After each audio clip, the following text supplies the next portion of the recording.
What does calf remind you of? I'm sure it reminds us of prayer, right? All right, I have a little conversation to share with you. Now, I used to pray for my children. I used to be the one to always pray. I used to like it. You know, I was enjoying it. But at a point, I was like, wait a minute.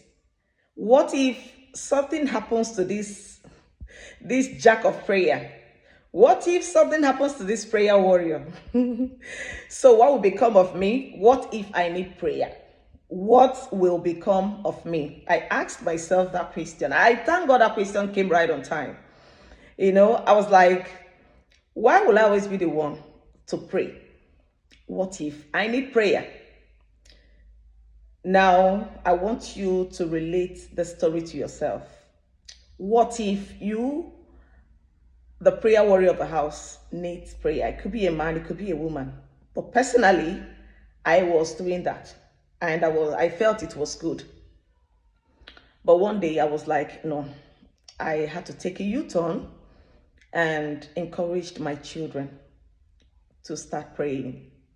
So as a parent, you need to encourage your children to pray like you. Don't always be the one to pray. You can always stand in the gap for them, but teach them how to pray. One day, they will pray more than you. One of the advantages. Number two advantages, when you're down, it could be sickness, it could be emotionally down, it could just be anything. Your children will be able to stand in the gap for you. Personally, I share prayer days for my children. Yes, I share prayer days. They have their prayer days. I have mine. My husband has his. So we share it every week. We all participate in praying. When you do this, your house will be on fire for God.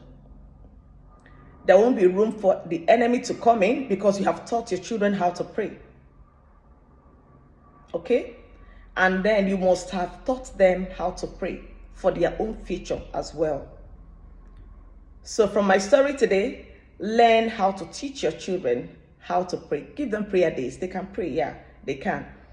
Reading the Bible, studying the Bible together as a family. Let them do their own.